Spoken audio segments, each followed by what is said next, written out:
Hello friends. पिछले video में हम लोग घातांकों के नियम के बारे में पढ़ चुके हैं। अब उन नियमों पर आधारित प्रश्नों की प्रैक्टिस करना जरूरी है। उन नियमों पर आधारित आज का पहला प्रश्न है कि 5 का पावर 6 गुने 5 का पावर 4। यह जो है घातांक के पहले नियम पर आधारित है। यहाँ पर क्या है कि 5 है, यहाँ पर 5 है, यानी बेस में जो संख्या है वो समान है, लेकिन इसके पावर अलग अलग है। तो इस स्थिति में नियम 1 कहता है कि बेस को हम ज्यों का त्यों लिख देंगे, यानी 2 है तो 1 लिख देंगे और पावर को आपस में जोड़ देंगे, यानी 6 + 4 कर देंगे। तो ये हो जाएगा 5 का पावर 6 और 4 10। यही इसका हो जाएगा आंसर। यदि यही संख्याएं भिन्न के रूप में हो तो सेम प्रक्रिया इसमें भी वही करनी है। यहाँ 3/4 है, यहाँ 3/4 है, यानी बेस में 3/4 है और पावर में अलग अलग संख्याएं हैं, लेकिन यह गुना में है। तब इस स्थिति में क्या करेंगे, 3/4 को लिख देंगे और पावर में जो संख्या है 6 और 4 उसको जोड़ देंगे। तो ये हो जाएगा 3/4 के पावर 6 और 4 10। तो नियम नंबर 1 हमारा यही कहता है कि बेस की संख्याएं बराबर हो और गुना में हो तो पावर क्या होंगे, आपस में जुड़ जाएंगे। चलिए अगला नियम देखते हैं। अगला प्रश्न है 5 का पावर 6 भागा 5 का पावर 2। यहाँ पर बीच में भागा का साइन है, यानी डिवाइड का साइन है, और यहाँ पर देखिए 5 है और यहाँ भी 5 है, यानी बेस संख्याएं क्या है, आपस में बराबर हैं, लेकिन इनके पावर अलग अलग हैं। तो इस स्थिति में हम लोगों ने नियम नंबर 2 पढ़ा था कि संख्याएं जब बेस में बराबर हों उसे लिख देंगे, और पावर जब यहाँ पर भागा का साइन हो तो जो पावर होते हैं वे घट जाएंगे, यानी 6 और 2 क्या होगा, माइनस हो जाएगा, यानी 6 - 2 हो जाएगा।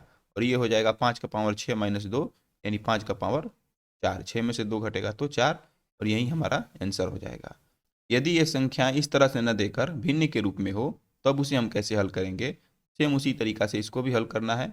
5/8 है, यहाँ भी 5/8 है, बीच में भागा का साइन है, लेकिन बेस संख्याएं 5/8 बराबर हैं और पावर अलग अलग है। यदि भागा का साइन है तो क्या करेंगे, 5/8 को लिख देंगे और पावर घट जाएंगे, यानी 5 - 3 हो जाएगा। तो ये क्या हो जाएगा, 5/8 का पावर 5 में से 3 घटेगा तो 2। यही इसका आंसर हो जाएगा।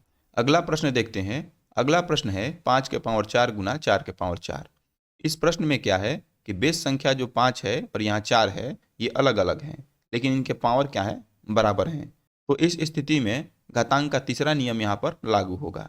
नियम क्या होता है कि जब बेस संख्याएं अलग अलग हों और पावर बराबर हों, उस स्थिति में जो बेस संख्या है वो गुनी हो जाएंगी, आपस में गुना हो जाएंगी, और जो पावर है वो 2 बार है तो उसे 1 बार लिख देंगे। तब ये क्या हो जाएगा, 5 में 4 से गुना कर देंगे तो 5 चौका 20 का पावर 4। यही हमारा आंसर हो जाएगा। यदि ये संख्याएं भिन्न के रूप में हो तब उस स्थिति में क्या करेंगे, सेम वही प्रक्रिया अपनाना है। 3/4, यहाँ 4/5 बेस संख्या है, पावर 6 और 6 है, पावर बराबर है, तो क्या करेंगे 3/4 को लिख देंगे, गुना कर देंगे 4/5 से, और इसके पावर में 6 लगा देंगे। 2 पावर है तो 1 पावर को लिख देंगे। हल कर देंगे तो 3 चौका 12 और 5 चौका 20 का पावर 6। यही हो जाएगा आंसर। अगला प्रश्न है 3 का पावर 2 भागा 5 का पावर 2। यह प्रश्न जो है घातांक के चौथे नियम पर आधारित है। चौथा नियम क्या कहता है, चौथा नियम कहता है कि बेस संख्या यदि अलग अलग हो और पावर बराबर हो और वो भागा में हो तो उस स्थिति में क्या होता है, 3 और 5 इसको बटा के रूप में यानी भाग के रूप में लिख देते हैं, और जो पावर संख्या है उसको इसके पावर में लिख देते हैं, और यही क्या हो जाएगा, आंसर हो जाता है। यदि ये संख्याएं भिन्न के रूप में हो तब इसे कैसे हल करेंगे देखते हैं। यहाँ है 5/7, यहाँ है 3/8। बेस संख्याएं अलग अलग हैं लेकिन पावर बराबर है और बीच में भागा का साइन है। तब क्या करेंगे, इस 5/7 को लिख देंगे और बटा में इसके 3/8 को लिख देंगे, और इसके पावर में 3 लगा देंगे और इसे हल कर देंगे। इसको कैसे हल करते हैं, तो पहली का गुना लास्ट वाली से और दूसरी का गुना तीसरी से कर देते हैं, यानी पहली गुना चौथी, दूसरी गुना तीसरी।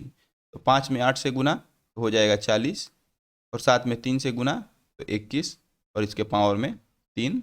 यही हो जाएगा आंसर। अगला प्रश्न है 3 का पावर 4 का पावर 2, और यहाँ है 3 का पावर 4 और इसका पावर 2। ये दोनों प्रश्न अलग अलग हैं, थोड़ी सी इसमें भिन्नता है, थोड़ा सा इसमें ध्यान देना है। ध्यान ये देना है कि ये जो 3 का पावर 4 है इसके पावर में 2 है, ये कोष्ठ में बंद है 3 का पावर 4 और इसके पावर में 2 है। यहाँ पर है 3 कोष्ठ में बंद है और इसके पावर में 4 है, और ये कोष्ठ में बंद है और इसके पावर में 2 है, और ये भी कोष्ठ में बंद है। इस प्रश्न को बनाने के लिए घातांक के नियम नंबर 6 का प्रयोग करेंगे और इस प्रश्न को बनाने के लिए घातांक के नियम नंबर 7 का प्रयोग करेंगे। सबसे पहले इस प्रश्न को बनाते हैं।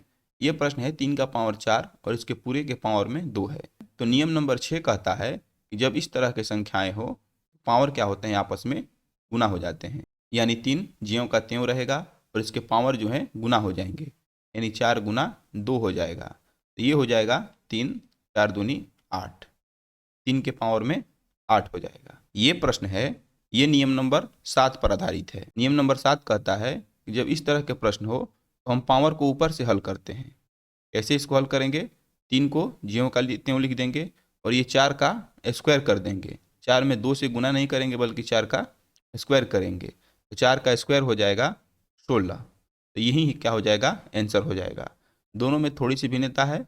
इसको हल करने पर 3 का पावर 8 आ गया और इसको हल करने पर 3 का पावर 16 आ गया। अगला प्रश्न है 5 का पावर 4 गुना 5 का पावर 4 भागा 5 का पावर 2। इस प्रश्न में क्या करेंगे, बोडमास रूल को अपनाएंगे और भाग की क्रिया पहले करेंगे। तो यहाँ लिख देंगे इस 5 के पावर 4 को ज्यों का त्यों गुना। इस भाग की क्रिया में क्या होगा कि बेस संख्याएं क्या है, आपस में बराबर हैं और पावर अलग अलग हैं। तो जब बेस संख्या बराबर है तो एक बेस संख्या को लिख देंगे और यहाँ भाग का साइन है तो क्या होता है, पावर घट जाते हैं। तो यहाँ 4 माइनस 2 हो जाएगा। आगे हल करेंगे तो 5 का पावर 4 गुना 5 का पावर 4 में से 2 घटेगा तो 5 का पावर 2। अब फिर यहाँ पर क्या हुआ कि बेस संख्या फिर से बराबर है और यहाँ पर गुना का साइन है।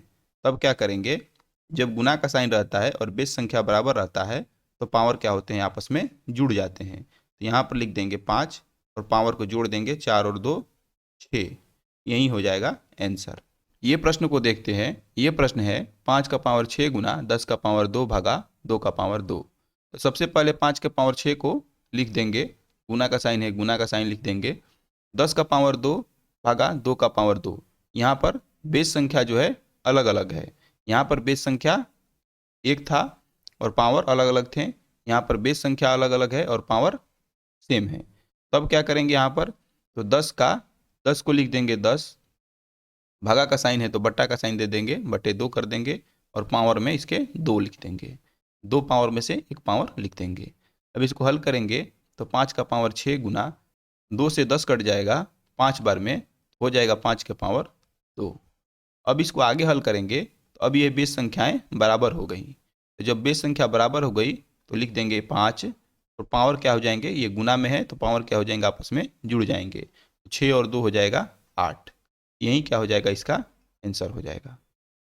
घातांकों के और भी महत्वपूर्ण प्रश्नों को इसके अगले भाग में बताया जाएगा, तो आप चैनल पर बने रहें।